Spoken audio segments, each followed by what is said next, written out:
In 2007, you pre-visioned it. You played Carla Jean's mother in the Coen Brothers classic, No Country for Old Men. 3 years ago, I pre-visioned it.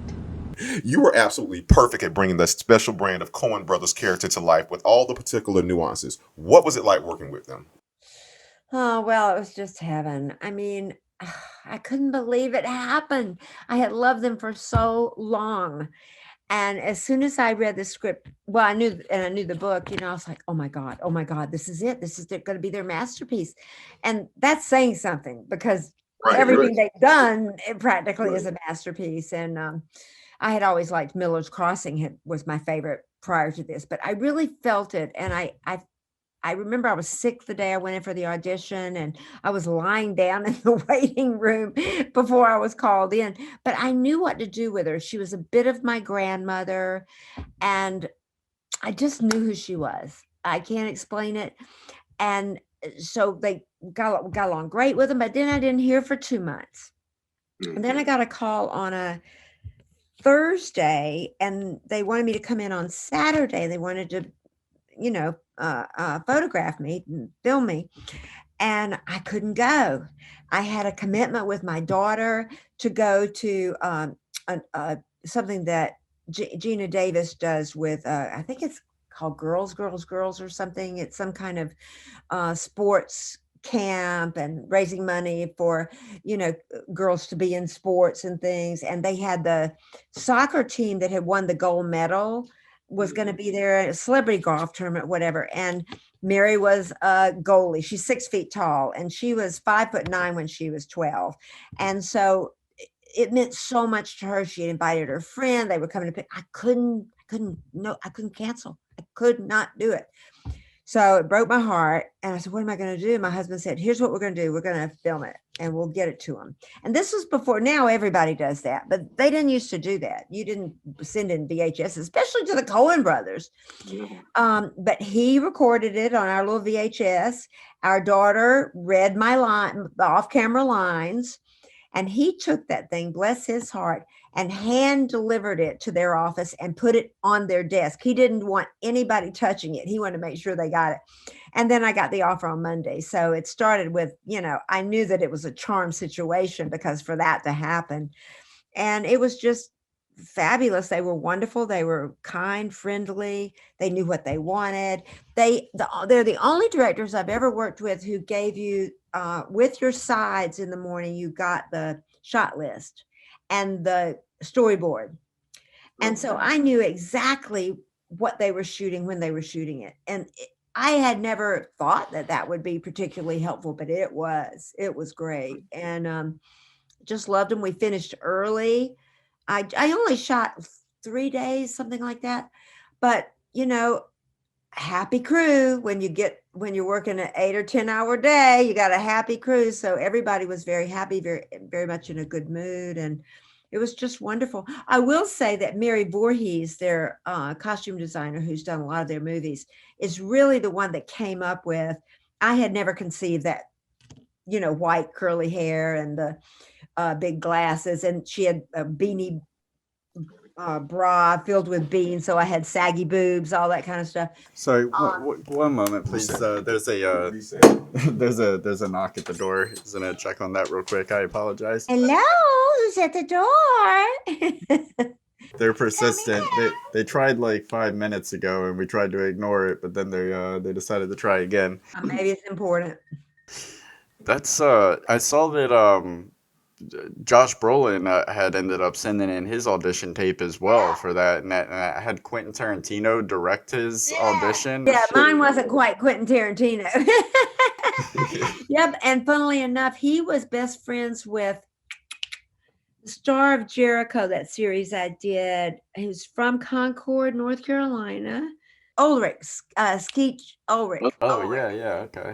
Was best friends with Josh and had told him about the part. And then Josh got it. And so I always thought, gosh, that was generous of him to do, That's the way it should be. Yeah. I've done it and it's been done for me, but it's pretty rare, Well, it was on IMDb, so I'm not sure how true the end of the story was, but I thought it was funny that he put all this, Brolin put all this work into his audition tape Quentin Tarantino directed it, shot it with the cinema camera, sends it into him, and their only reply, according to IMDb, was we like the lighting. Which it's one of those things that feels true because it seems like something the Coen Brothers would do because they're just very dry. But yeah, I thought that was humorous. Well, I'm sure that they weren't used to getting that kind of lighting on a submission tape like that. They thought, my God, this is like a feature. Oh, that's funny. Josh was so cute at the premiere. He came over and he said, I've been wanting to meet you. You got me killed. Because our scene was only on the phone, so we hadn't actually worked together.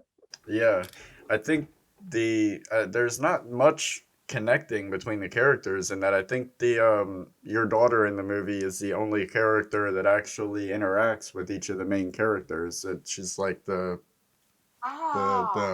eye of the pyramid, I guess. Wow, I've seen that movie 15 times and I didn't realize that. That is cool. I can't wait to tell my husband.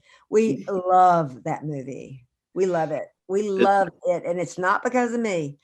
They did it. It's not my go-to Coen Brothers movie when I want to watch a Coen Brothers movie, but it's definitely, I would say, the best Coen Brothers movie.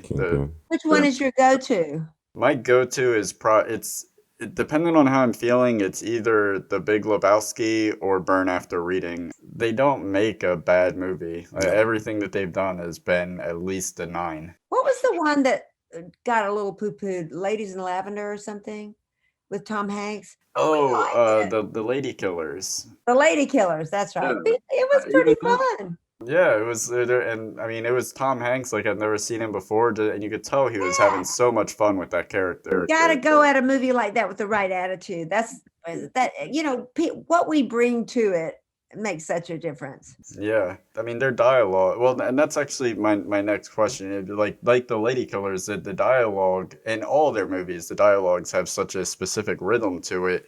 It's almost like lyrics to a song. I mean, it's like you were made for a Coen Brothers movie when you're sitting in the back seat delivering those lines. You are in tune with their rhythm perfectly. And I'm curious if there is any room for improvisation on their films, or is it like to the T? Well, I did it to the T, and they asked me if I wanted to do anything else, but I didn't have anything else to do. It's just so weird because, like, as I say, I improvised on Rain Man, and frequently in features you do improvise, but they're so good. It was to the T. I mean, I can't speak for the rest of the, only was in my work, but it was just perfect. So why mess with it? And I said, oh, I wish I had something else, but I don't. So we went home at 4:00. I can't improve upon perfection. This is it. This is what you pay for. They had it right, and if they liked it, was good enough for me. Right. Yeah. Now you've talked about how much you prepare and how you try to find that the reasoning behind these roles. Let me ask you this: there's always the fine line of comedy and drama with their work. Now, as an actress tasked with bringing these emotions to life, how do you approach a role like this?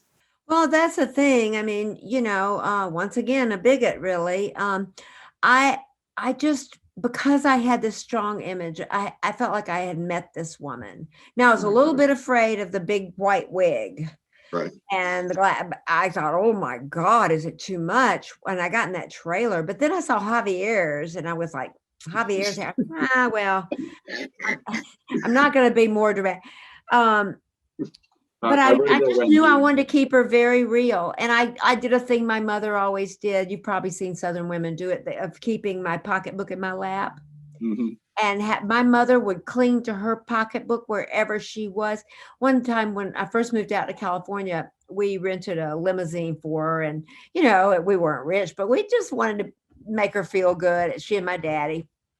And picked him up, and Daddy's trying to help the driver put the luggage in the car. And I said, Daddy, let him do it. Let him do it. That's his job, Then we get in the car and we've got champagne and hors d'oeuvres or whatever for her and Daddy. I don't even drink, but for them. And she got that pocketbook right in her lap.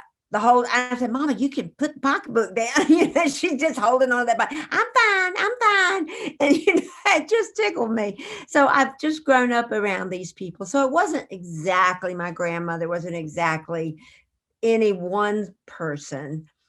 The high pitched voice came from my grandmother, I think. But I just knew that she needed to be real, and she was real to me. So you start with that, and then with Mary Voorhees costumes, and then just looking at myself in the mirror. It was honestly one of the more fun roles because of that, because there's an old ad for A Streetcar Named Desire with Marlon Brando and Vivian Leigh, and in the ad it says, "Ripped from the fabric of life." And I've used that line ever since because I think that's hilarious. And I think this one for me was ripped from the fabric of my life.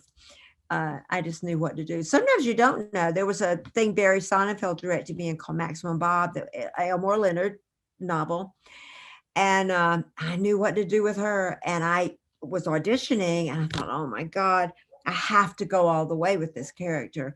So I did the whole hairdo piled up on top of my head and these black glasses and old Oxfords and a pitiful dress. I mean, I just knew what she looked like, but I looked in the mirror and I thought, oh my God, is this too much to go to an audition, But I felt it in my heart. It wasn't intellectual. It came from inside.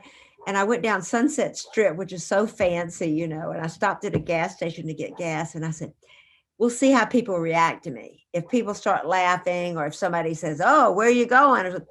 None of them did. They all were very polite. And I thought, okay, I got her. And I did get her and it was great. So yeah, they come from all different places, sometimes from a wig, a hairdo, a dress, sometimes just organically inside of me. Doesn't mean I get the part though. And it doesn't mean that I'm always good. Yeah. But I try hard. How tight was the direction on No Country? Like for instance, when you how many people I know in El Paso. That's how many. Is that in the script or is that like I feel the need to throw up my hand here? I don't remember. I think it was in the script. I don't know. Yeah, it must have been because the line was, that's how many. So it must have been in the script. Okay. Perhaps I did it with greater finesse than one would imagine. You definitely put some. I got the cancer. Now, if you don't quite remember that, let me ask you this: no matter whether it was fun or just your personal memory, was there your favorite? Do you have a favorite memory from that set? Whether it was someone you worked with off screen, on screen, what was your favorite memory from that set? Well, I loved everybody. What an honor! I will say my favorite memory, and I probably lost some money because of it, but between shots, it occurred to me that I could record the telephone conversation with Josh. I could do my side of it. And I thought that would be better than in a studio because I was in character, I was in costume. I felt I would be able to give them more of what they wanted. And so they said, oh, what a great idea. And so they got the sound guy. We went into a room at the motel room and she'll be all right. She'll be all right? And we recorded it in like 2 takes or something. And I did think it was great. When I saw the movie, I thought, oh man, that worked. And I don't know that I would have been as good in a cold studio. It's different. And so, but then I thought, oh hell, I could have gotten another, payday there. ADR session, 8 hours. We need you. Yeah. But I wouldn't trade it for anything. And the night of the premiere, oh my God, it was so thrilling. And watching it, I mean, it was the most quiet I've ever heard any audience ever during a movie. I mean, you could hear a pin drop the whole damn movie. And then when it was over, with that ending, you aren't even sure. It was so quiet. There was no applause. Beat, and then finally, whoa, big ovation, and it was like, oh, phew, because you never know. But I did think because they were being so incredibly quiet that people were with it all the way. I was, and And then I remember at the premiere, Tony Bill, the great director and producer's wife, Helen Bartlett, asked me, she said, do you think that Tommy Lee Jones's character, do you think the sheriff finds God? And I said, gosh, I'm going to have to see it again. I hadn't thought of that. But you think about that going on with that that dream, that he had about his father and stuff. Ooh, very moving. So Yeah, that movie just begs for interpretation. It feels like a parable more than you're watching something take place in reality. It feels like everything is a metaphor. and people who say it's too violent. I mean, I don't like exploitative movies where it's violence just for violence personally, but this violence didn't bother me at all. I mean, I've seen it all those times, and my sister-in-law was very upset after the movie, and I've heard other people say that, and I'm like, gosh, I just didn't feel that way. I really didn't. It was all to purpose. He was the devil, and Tommy Lee Jones represented God, and they're battling over the soul of every man. Josh Brolin. To me, that's what I got out of it. Yeah, that's a solid theory. I would take that. Before we go on from No Country for Old Men, is there anything else that you think fans of the film would like to know? Gosh, I don't know why that's such a loaded question for me. Well, I'll tell you something sweet about Javier. I didn't work with him. However, they had the Broadcast Critics Awards, and we were at the table with him, and I had been shooting that day, in fact, on a movie, and I barely made it. I was still in my costume, and I had a little French twist, and I was playing a Midwestern woman, had a little pocketbook and little high heels and this little imitation Chanel suit. And anyway, I was late. I walked the carpet, and then we were right there with him, but we were late, and they were giving away the awards, and we had to pause for a commercial break to take our seats. So they had seat fillers, you know how they do. And so we went down together through the audience and sat at this table and bonded. We were friends by the time we got there.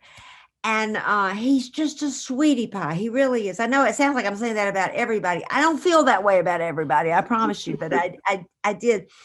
And after he got his award and he sat back down, he looks at my husband, he says, was that okay? Was that all right? You think, did they understand my English? And I thought, good grief, here's this extraordinary actor from a theatrical family in Spain. He's done all this incredible work, and he's so vulnerable and worried about, did they understand his English, and what's what he said okay? And it just endeared him to me. So I'll tell you that story. That's it.